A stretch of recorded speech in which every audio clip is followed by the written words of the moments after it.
Gracias amigos por mantenerse en sintonía de CDN Canal 37. Hoy tenemos, como todos los miércoles, entrevista especial conjunta del periódico El Caribe y de CDN Canal 37. Entrevista que además podrán ver reflejada en el periódico El Caribe, tanto en su versión impresa como en digital y en nuestro sitio en internet www.cdn.com.do. Durante la mañana de hoy, esta servidora Héctor Marta y Nelson Rodríguez estaremos entrevistando con todo gusto al doctor Julián Suet, quien es presidente del Consejo de Administración de la Clínica Unión Médica del Norte. Han venido desde Santiago, nosotros los recibimos con cariño también el doctor Fausto Hernández, quien es secretario del Consejo de Administración y coordinador de seguros de esta institución médica, y el doctor Marino Pérez, quien es el tesorero del Consejo de Administración. A los tres caballeros les damos la bienvenida a este canal que también es suyo. Muchas gracias. Muchas gracias. Buenos días. Bien. Déjeme comenzar con el doctor Suet. El viernes pasado, Unión Médica del Norte inauguró 2 soberbias torres, amplía su servicio. ¿Qué puede decirnos lo que significa esto para Unión Médica y para la colectividad cibaeña? Muchas gracias por la oportunidad que nos brindan en este medio tan visto.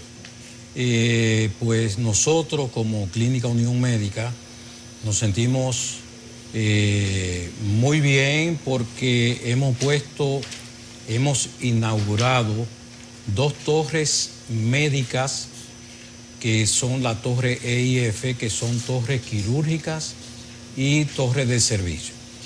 Pues con estas torres pensamos, vamos a llenar un hueco que existe en nuestra institución debido a la gran demanda de pacientes que hemos tenido en los últimos años y que nos ha obligado a seguir creciendo.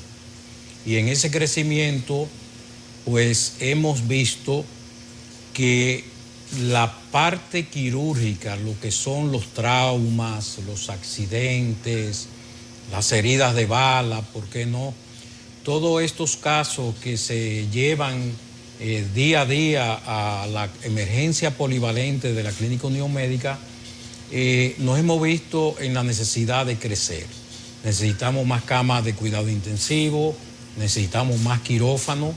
A veces allí, entre los cirujanos, los turnos quirúrgicos, hay que pelearlos para ver quién va primero, porque a veces hay casos de emergencia y hay casos de cirugías electivas. Por tanto, con esta torre creemos que vamos a llenar ese hueco porque ahora tendremos 12 quirófanos, donde son quirófanos modernos, aprobados por Joint Commission Internacional, y que estos quirófanos además van con todas las prerrogativas y técnicas que se necesitan para algunos procedimientos. Por ejemplo, habrán quirófanos especializados para los traumas, para las cirugías de emergencias ortopédicas, que cuentan con su brazo en sed, y en cada quirófano de estos. Y también vamos a abrir muy pronto el servicio de cirugía cardiovascular. Es decir, que nos estamos preparando para que esta apertura sea, pues que llene esas necesidades que ha tenido la población regional de todo el Cibao.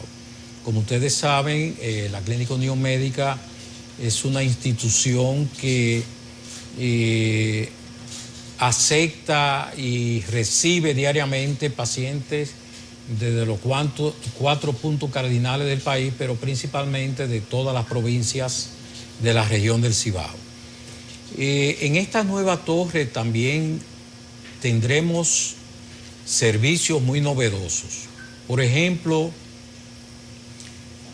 tenemos una nueva unidad de rehabilitación y terapia física, donde tendremos lo que se llama la rehabilitación robótica de la marcha. ¿En qué consiste esto? La rehabilitación robótica de la marcha, aquellos individuos que no pueden caminar porque tuvieron un derrame cerebral, tuvieron un golpe en la cabeza o un trauma de la columna, estos individuos van a ser colocados en un aparato que es un robot que va a enseñarlos a caminar de nuevo como una marcha fisiológica, como una marcha normal. El aparato le da los pasos al individuo, el individuo va colocado con unos sujetadores y ese aparato va a enseñarlo de nuevo a caminar como si fuera una marcha normal. Esto es una novedad para todo el país. Aquí en el país no tenemos rehabilitación robótica de la marcha. Además, contamos con un área de gimnasio para todas estas pacientes que necesiten lo que son los ejercicios cardiovasculares, y tendremos también lo que se llama un área dedicada exclusivamente a la rehabilitación cardíaca.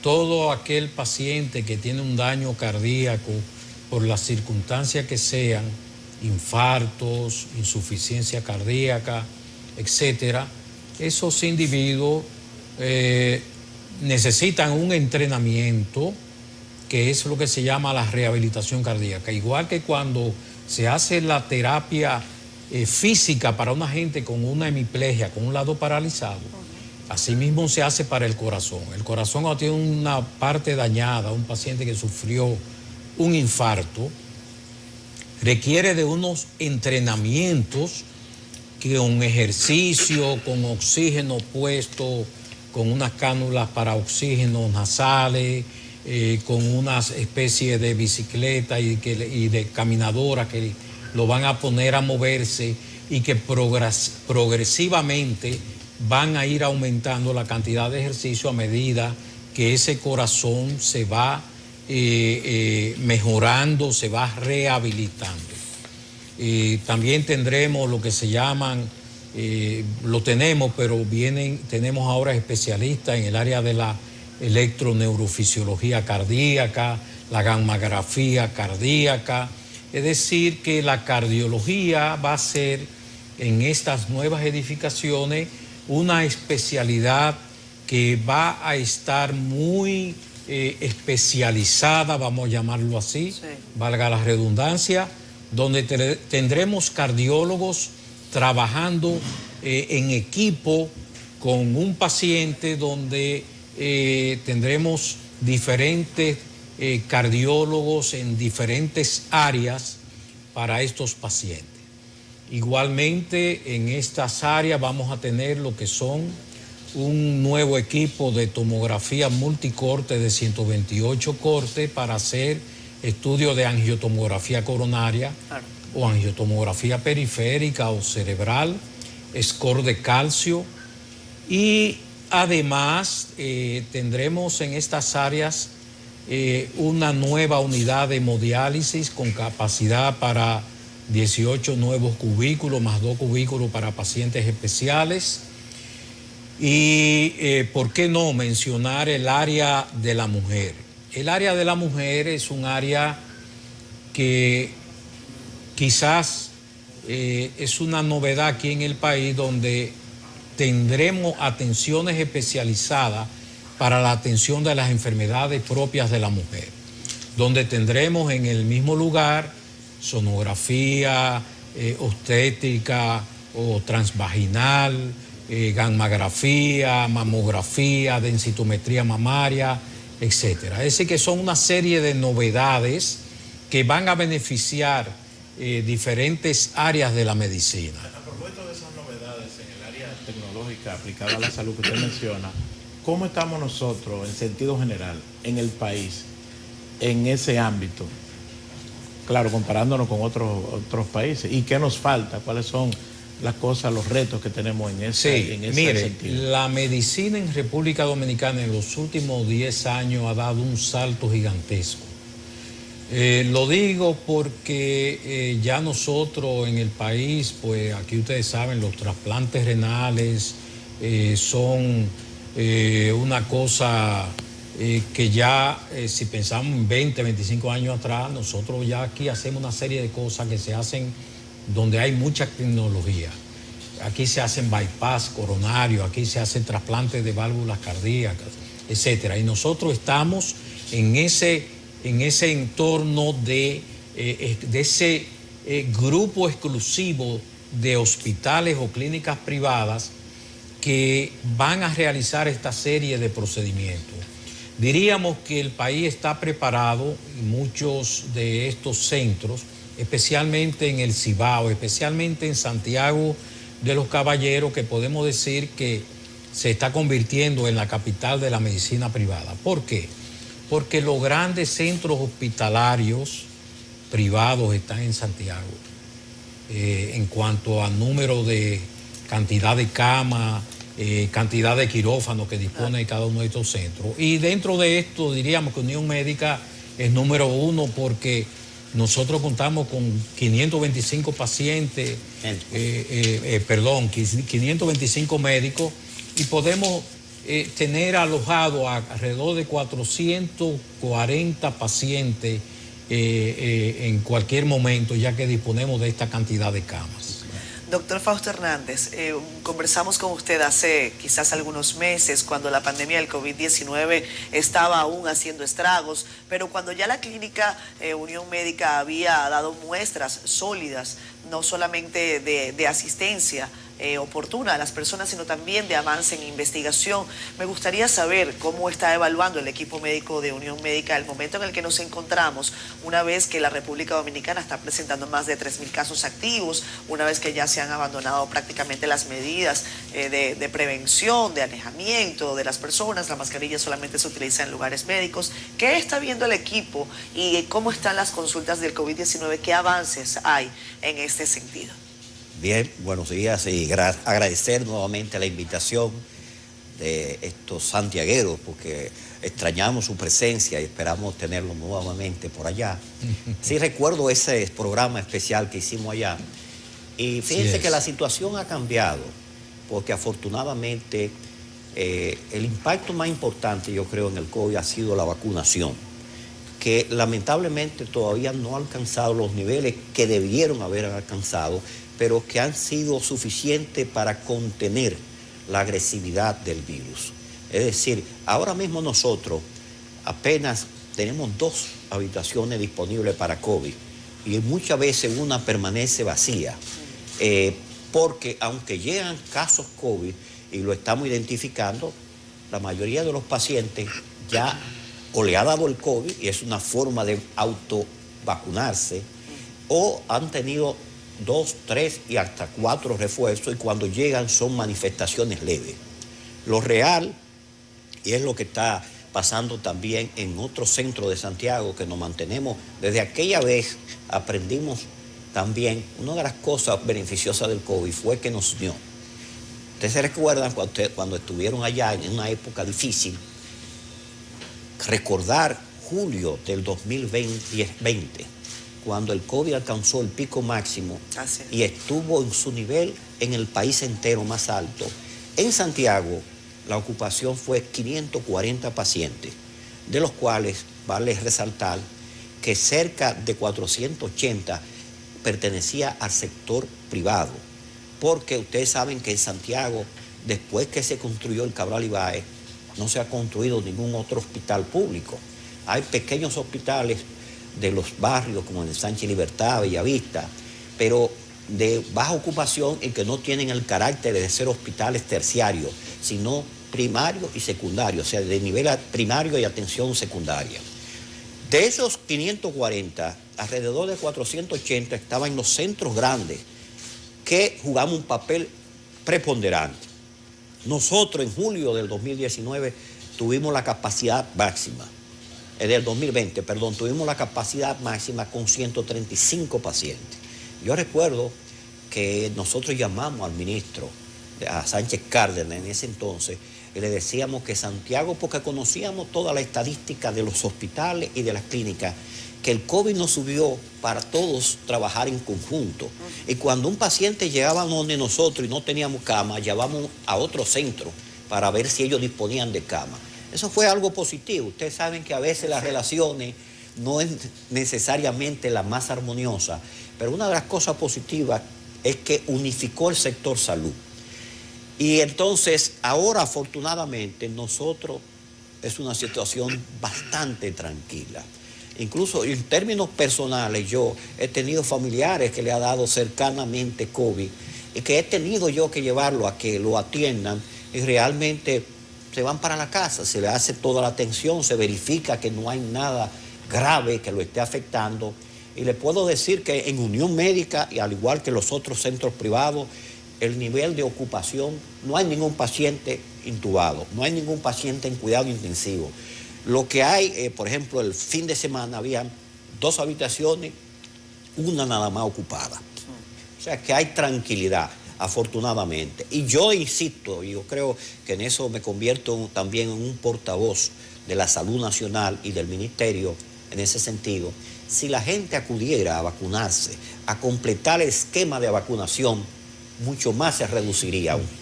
O sea que desde aquí exhortamos a la población a que vaya a completar el esquema de vacunación. Y yo soy un ejemplo de eso. En marzo del 2020, 17 de marzo, el doctor Rivera y yo estrenamos cuidado intensivo de la Unión Médica con COVID. En marzo del 2020. Les dio duro a los Nos dio duro al doctor Rivera y a mí. Y usted sí. Y después de eso, tanto el doctor Rivera como yo tenemos 4 vacunas. Claro.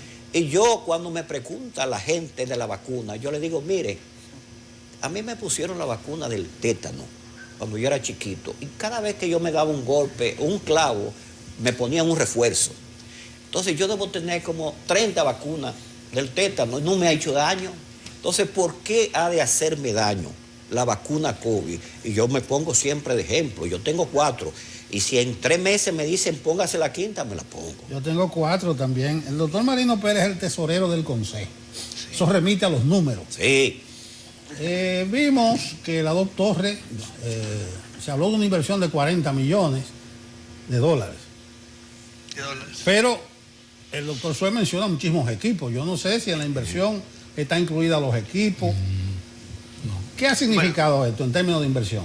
Eso, los equipos están, primero buenos días, a ustedes y gracias por la invitación. Los equipos están también adicionados en una cifra, valorados aproximadamente en unos 5 millones de dólares. Por lo tanto, la inversión de la estructura de las 2 torres de 40 millones, más los 5 millones de lo que es la parte del equipamiento, sube la inversión a unos 45 millones de dólares. Eso da como resultado de que una inversión como esta en la parte de infraestructura, donde se ha ventilado todo, el doctor Julián Suet hizo más o menos un panorama de lo que significan estas torres, pero vemos que en estas torres está edificada sobre todo tomando un concepto de la recuperación rápida del paciente. ¿Cómo le explicamos esto? Todas las habitaciones de estas 2 nuevas torres tienen entrada de luz solar. Es importante para el paciente que está en recuperación mantener un buen ciclo circádico y orientado. O sea, que el paciente sepa cuando es de día y cuando es de noche. El hecho de tener entrada de luz solar, el paciente, eso hace que inclusive el paciente se recupere de manera más rápida. Ustedes saben que tenemos la llamada formación de neurotransmisores que tienen que ver mucho con lo que es el día y con la noche. Y que uno nos quita el sueño, la luz nos quita el sueño, la luz diurna, y la noche entonces hace que se produzcan otros neurotransmisores que van a dar como resultado que la gente descanse, recargue energía y al día siguiente entonces pueda comenzar un nuevo día con más chispa. Ahora mismo con la inversión que se hizo, se tomó en consideración el hecho de que, por ejemplo, en la parte cardíaca, hoy en día ustedes saben que la mortalidad principal está en las afecciones cardiovasculares. Y por lo tanto, nosotros los médicos y las instituciones que dan servicios de salud tienen que ir enfocando conociendo los indicadores para ver cuáles cosas tenemos que impactar.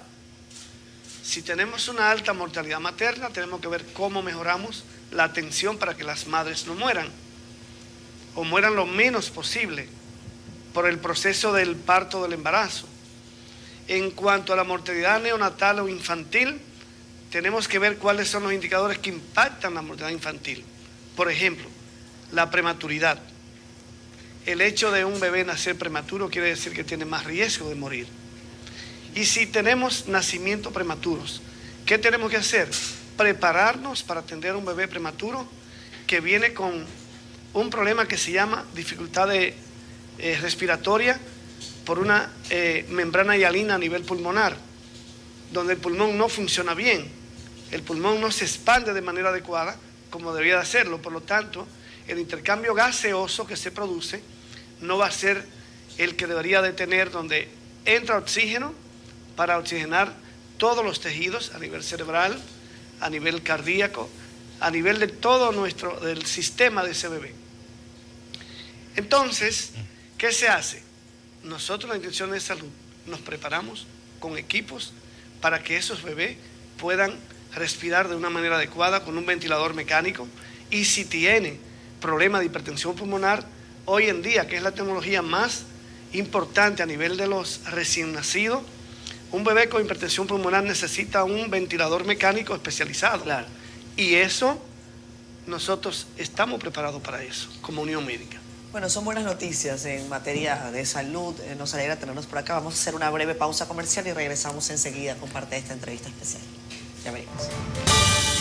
Regresamos con más entrevista especial hoy con los ejecutivos principales de la Unión Médica del Norte, Unión Médica de Santiago, como le conoce la gente. Continuamos. Hemos hablado de innovaciones, de cambios, sobre todo esto último, las torres y el impacto que deben tener, pero ¿se ha pensado en algún momento en extensión, en extenderse a otros puntos del país?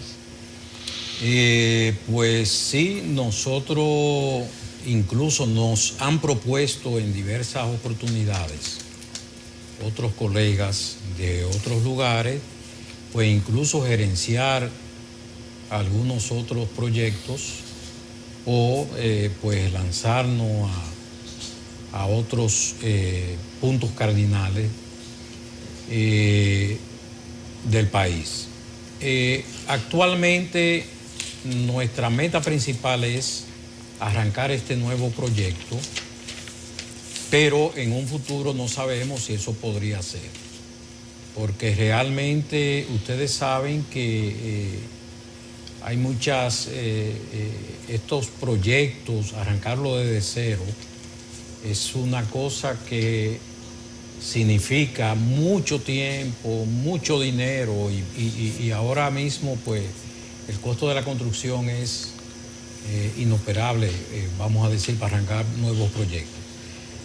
Nosotros inclusive nos han propuesto aquí en Santo Domingo traer una extensión de Unión Médica. No lo hemos analizado, diríamos, de una forma profunda, pero lo estamos viendo las probabilidades. Nosotros todo lo que hacemos lo hacemos con un estudio de factibilidad. Claro. Por ejemplo, esa torre nosotros duramos 4 años planificándola con una compañía que nos hizo ese estudio de factibilidad, y además de eso, pues este tipo de proyecto hay que analizarlo, repensarlo muchas veces, dedicarle muchas horas. Entonces, no sabemos si en un futuro eso podría ser una de nuestras próximas incursiones. Hace un tiempo, pues, no desde ahora, hace más de 10 años, se ventiló la probabilidad de que nosotros viniéramos aquí, sobre todo a Santo Domingo. Y vimos algunos lugares, pero como decía el doctor Julián Suet, nosotros nos hemos concentrado en la atención de los pacientes de nuestra región. Para que ustedes sepan, actualmente la región norte y sobre todo Santiago, y aquí Santo Domingo también, tiene un déficit de camas. Claro. Nosotros día a día, hoy sabemos que en la emergencia amanecieron varias personas esperando por una cama. Así es. La emergencia nuestra, porque nosotros tenemos emergencia de adultos, tenemos una torre materno-pediátrica que solamente está dedicada a la atención de mujeres y de niños, y en esas emergencias, día a día, hay pacientes, tanto en adultos como en la parte pediátrica y materna, que amanecen esperando una cama. Y también tenemos déficit de cama de cuidado intensivo. Y esa ha sido la razón de haber nacido con estas dos torres, para dar respuesta a la necesidad de la población. Y no solamente el déficit en nuestro centro, sino a nivel de los demás centros de Santiago. O sea, no hay camas suficientes. Y las personas, para ser bien atendidas, para tener una atención de calidad, necesitan por lo menos una disposición, una facilidad de una cama donde pueda estar por lo menos cómodo, ¿verdad? Donde pueda ser bien atendido, donde reciban los servicios de emergencias, de enfermerías, etcétera, etcétera, y que esa persona pueda recuperarse lo más pronto posible. Hablemos de empleos directos, indirectos que genera el centro de salud.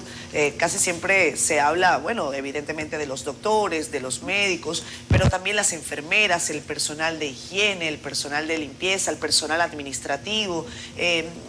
Ese es un particular al que hay que ponerle atención. ¿Cuántos empleos directos está manejando el centro de salud y cuántos empleos indirectos crea? ¿Cuántas familias en general está atendiendo, beneficiando de una manera u otra el centro?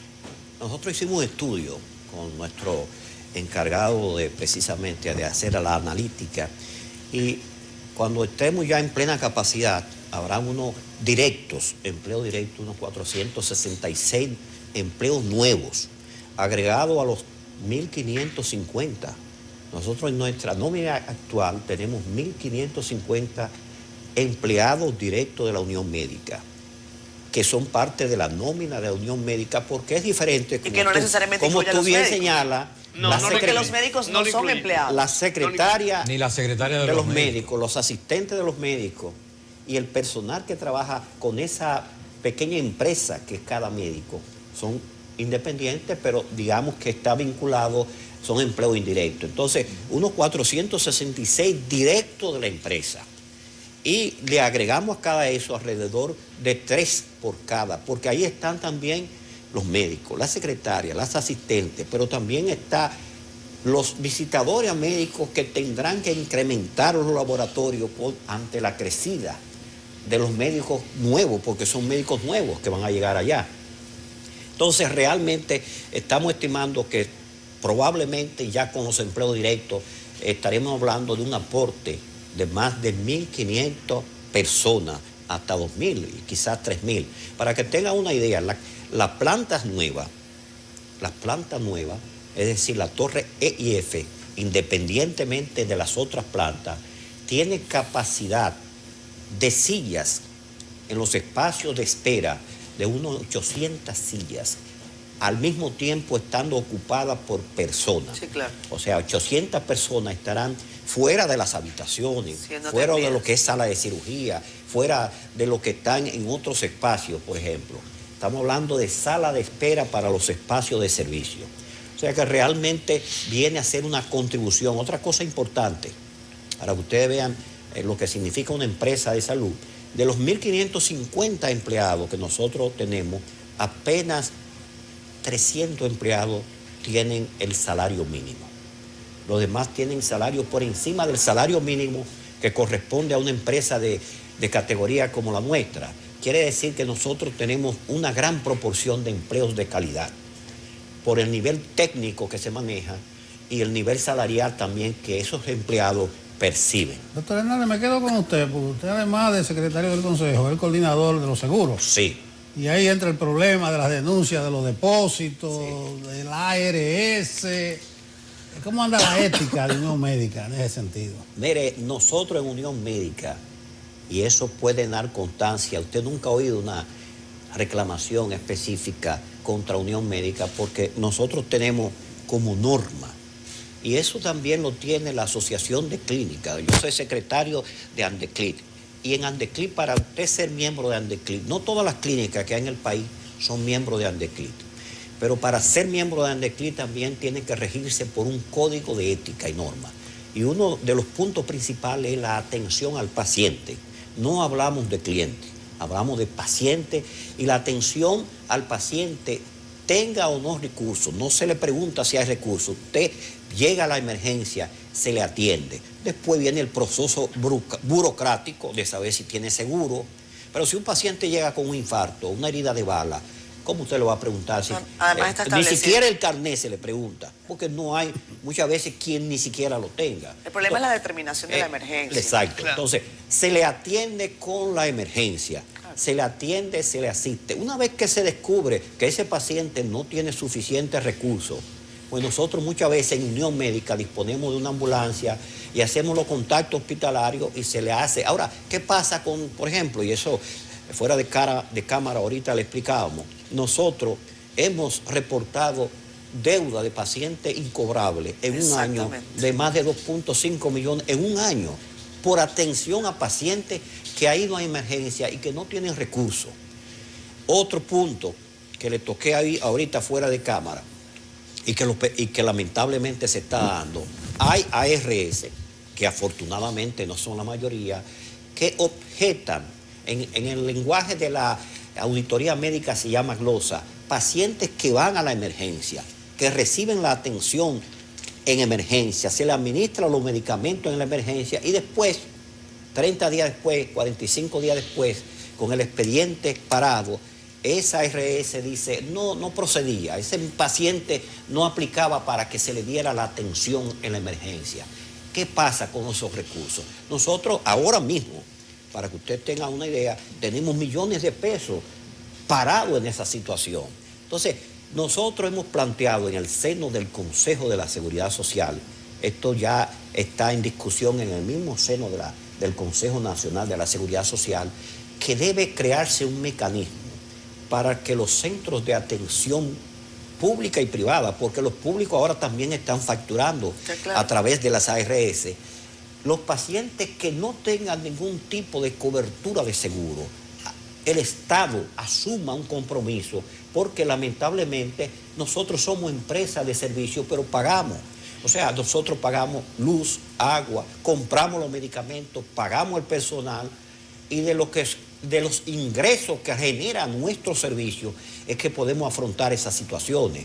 Entonces, es necesario que se cree un mecanismo de que esa inversión en los pacientes sea reingresado para nosotros poder seguir dando atención. Pero es importante saber, que quede claro, que en Unión Médica del Norte y en los sitios que pertenecemos a Andeclit, nunca usted va a oír decir que se le negó la atención a un paciente, porque eso no forma parte de nuestro código ético de conducta. La salud tiene, o sea, y yo le pongo siempre el ejemplo, si usted va a un cine, no tiene la entrada, no lo dejan entrar. Si usted va a un restaurante y usted no va a comer, y usted come, tiene que pagar. Peor aún, si usted va a un supermercado. Es algo más. Sí. Se habla del derecho a la salud. Sí. Se habla del derecho a la alimentación. Sí. Pero ahora, si yo voy a un restaurante, ¿tengo que pagar? No, si usted va a cualquiera de las... me preguntan, ¿usted tiene dinero para comer en la entrada? Sí. ¿Puedo yo comer e irme? Si usted va, una persona por diosera, muerta de hambre, va a un colmadito, va a un supermercado, va a pedir comida y cuando va a la caja no lleva con qué pagarlo, lamentablemente no lo dejan ir con ese alimento. Ese no es el caso del sector salud. Se hacen estas preguntas, perdón Héctor, se hace esta pregunta porque el debate está sobre la clínica privada. El debate está sobre, bueno, llegué y no me atendieron, pero uno no escucha necesariamente el mismo debate cuando se va a un centro de atención pública y no se obtiene la atención adecuada. Peor aún, un ejemplo. Ojo, que los hospitales a veces es más recurso el que lleva. Peor aún, cuando el gobierno, y lo hace bien, condona una deuda a los productores agrícolas, porque si producto de la pandemia perdieron 600 millones, todo el mundo lo aplaude. Cuando el gobierno plantea 2.000 millones de pesos para dar de inversión prestataria, o sea, en base a un préstamo, en base a la tasa de interés, no ni siquiera con una gracia especial, sino con la tasa del mercado, se arma un revuelo. A los centros de salud que todo el mundo aplaudía por la atención que brindamos en la tragedia COVID. Entonces hay cosas que uno realmente no entiende. Nosotros, el sector de salud privada, y dicho sea de paso, aclaro, como Unión Médica del Norte, no tenemos ni un préstamo con el sector público. Los préstamos que tenemos son con el sector privado, para que quede claro.